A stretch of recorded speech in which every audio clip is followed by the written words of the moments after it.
All right, Jeff Nadu joining us today on Pirate Radio Live and hooking up with him via video. Jeff, might be the first time we've ever done this in all these years. So good to have you. How you doing, man?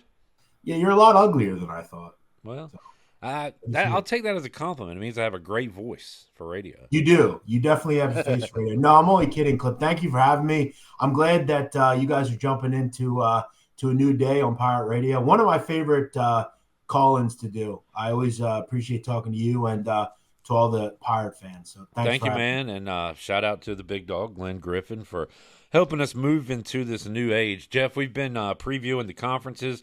Let's talk some Mountain West today. A conference that I've got some interest in because of this new college football game. I'm in an online dynasty, and the group of five team I selected was Fresno State. So I've been playing a lot with the Bulldogs. They got a great receiver in Moss, a great running back in Sherrod. I don't love their quarterback, Mikey Keene. I remember him from UCF, but I guess the big news there, Jeff Tedford stepping down. What was that, like a month or so ago? So they got some inconsistencies there with the coaching staff. Boise State's obviously the favorite there, but who's is Fresno, Air Force? Who do you have like right behind Boise? Yeah, I would probably still go with Fresno right up there, but I think a group that to really keep a major eye on is UNLV. I think what they did last year was really impressive. I like Barry Odom a lot.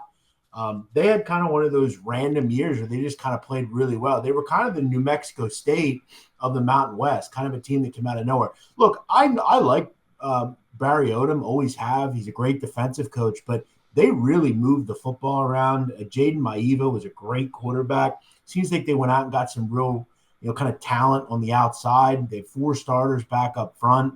And you look at what they did defensively. Look, they weren't great, but they made massive improvements. They gave up under 30 points a game, which it seemed like they'd been a long time since they did that. I feel like Odom, now that he's in his second year, they get a bunch of new transfers in, including high major kids. They got a kid from Texas. They got a couple of other kids as well. So I might maybe even consider throwing UNLV up there. But with obviously Fresno's ability, the fact that I actually do like Mikey Keene. You obviously mentioned him going to UCF. I think their offense is really, really, really good, and their defense was strong last year, per usual.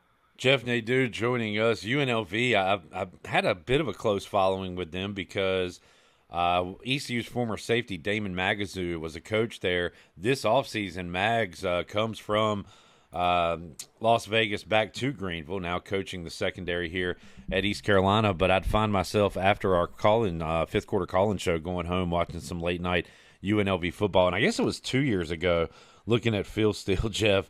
They had so many close games to start the year. I kept wanting to send that text at midnight, hey, Mags, congratulations on the first win. And it took forever to get it. But their trajectory has gone from 2 wins to 5 wins to 9. So Yeah. they are certainly a team on the rise that could contend with Boise. How good is Boise in 2024? We got to go back, hell, Jeff, almost 20 years to when they were started going to the big time BCS games, the New Year's Mhm. Six bowl games. Are they still like that group of five power that they were then? Can they kind of recreate some of that magic this year and maybe be the Well, playoff team? well, I think they are just because, I mean, I don't really love the G5 this year. I'll just be honest. I think there's some really good teams. Like I like Memphis. I like Liberty. I think Liberty's a shoe-in to get to the college football playoff with just how good they are compared to everyone else at Conference USA. And look, I don't love this conference as a whole. I don't think it's real good, to be honest. Air Force has, and I've talked to you about this. Occasionally, every 3 or 4 years, they go through this where they lose a bunch of kids because you only have 4 years in college, and they're replacing their whole offensive line. I think Boise's still the best team. I think to get to the playoff, 4-1 seemed pretty fair. They should get there, but they got questions, Clip. I mean, they have a new coach. I mean, they have a whole new quarterback. Now it's Malachi Nelson, who I think will be fine there. He's a five-star recruit, was at USC. Ashton Ginty is one of the best running backs in the country. Receiver, they're strong. But they got to also get better on defense. They weren't very good last year. They gave up 6 yards of play on defense. That's got to be better. So I don't know if it's a foregone conclusion.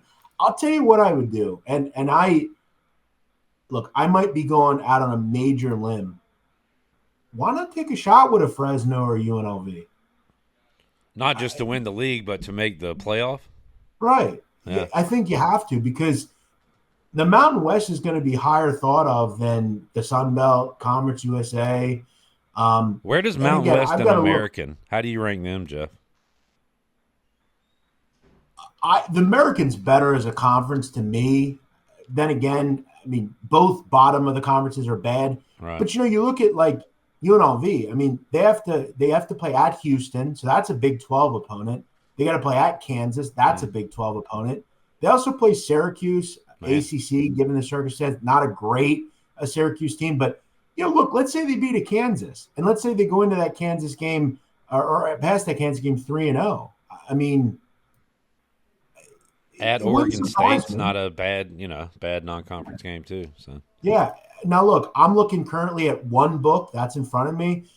They don't even have UNLV to make the playoff.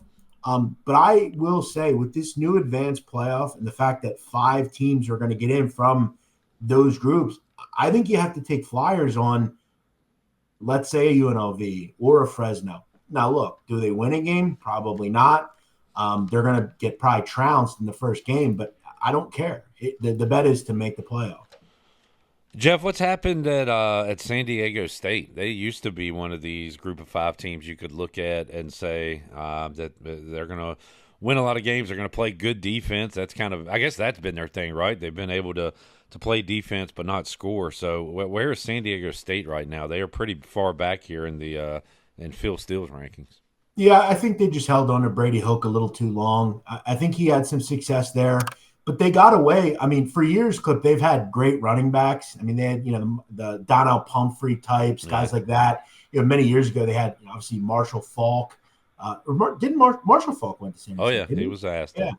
I felt it was something else, but yeah, great player. They've always had some good running backs, guys that ended up making the league.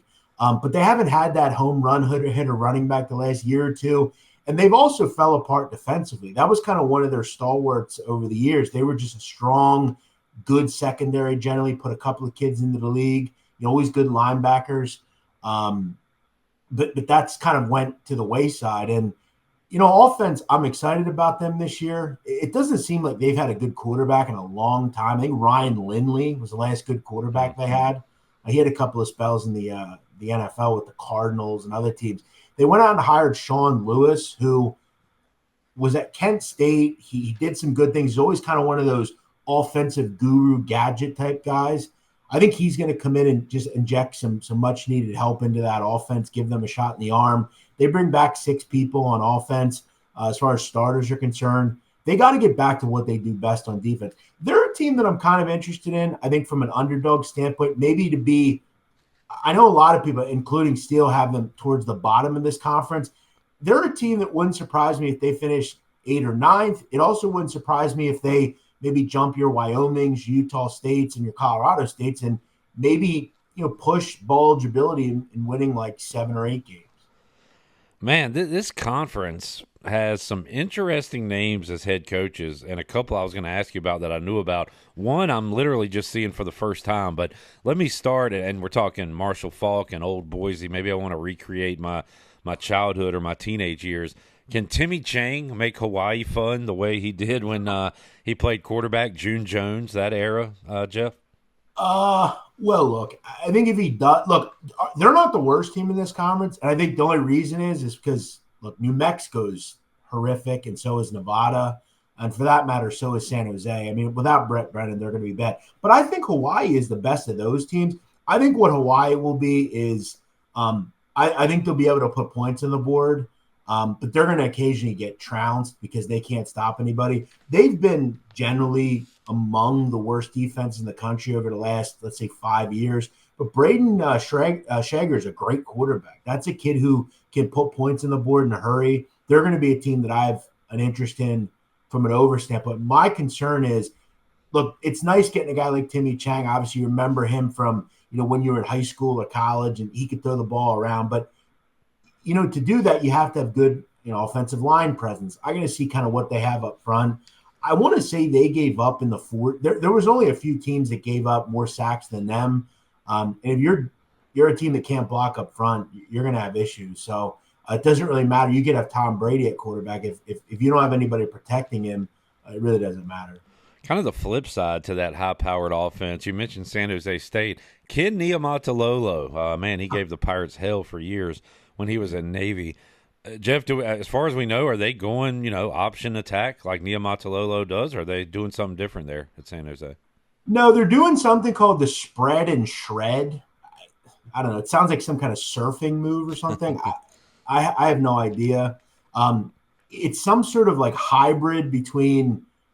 I think there's like annals from like Mike Leach and like Norm Chow and just. Oh wow. I have no idea. Okay. They have some kind of offensive coordinator called Craig Stutzman. I don't know much about him.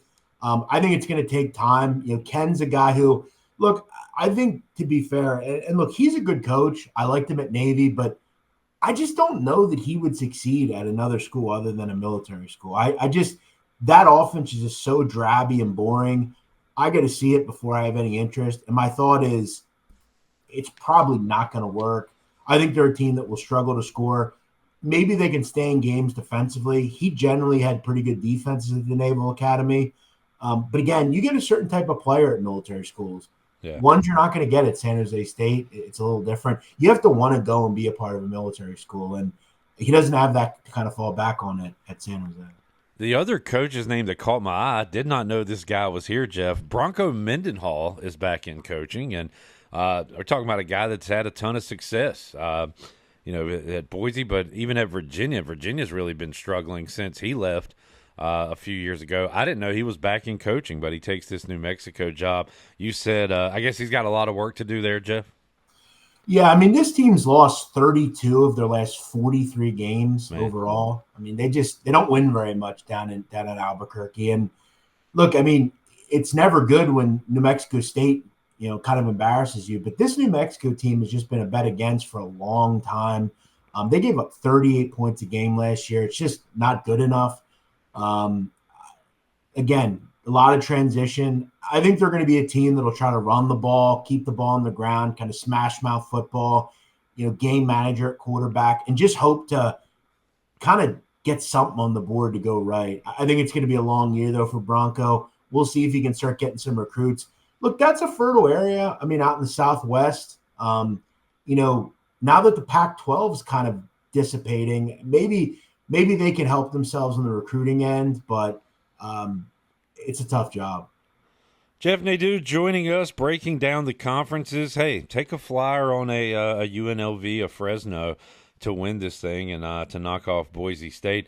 Jeff, we've been rolling through the conferences. We still got a few more we can hit next week, a couple more, but we'll also be previewing week 0 next week. Have you started to there's only a select few amount of games. I guess the best one would be, Florida State, Georgia Tech, and Dublin. But have you got any games circled for week 0, or are you kind of waiting to week 1 to attack?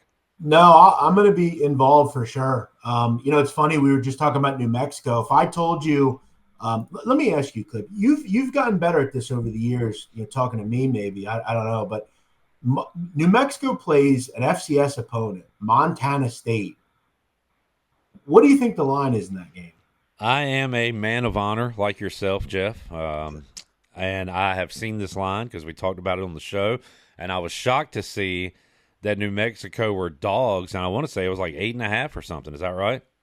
Yeah, they're 8.5-point underdogs. Which is that valid? And do you say, okay, that makes sense? I don't know. Yeah, I think it does. I mean, Montana State's a great program under Brett Vigen, very good coach, very good.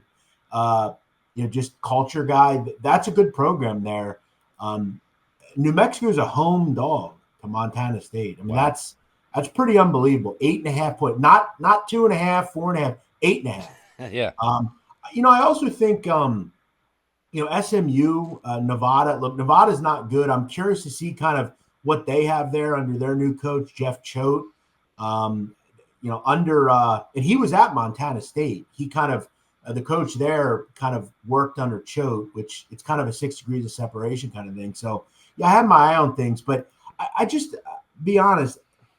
if you're going to give me 8.5 points with a Division I team against an FCS team, look, I can understand if New Mexico's a favorite, and I don't want to bring this up, Clip, but I will. One of the first times I ever talked about football with you was North Carolina A&T, and I told you they would beat East Carolina back in what was it, 2016, 2017? It was a long time ago. Yeah. If it was that one, so be it. But they're 8.5-point underdogs. You were all over that early, even when we opened up with James Madison. You said Madison should be favored and is going to win this game, and you were right. So, Nadu, we're up against it. We'll let you run. Let's do it again next week, man. Good to see you, and glad you're doing well. And we'll talk more football with you next week, Jeff. Yeah, good to see you too, Clip. I'll talk to you next week. Good to finally see you on camera. I'll talk to you.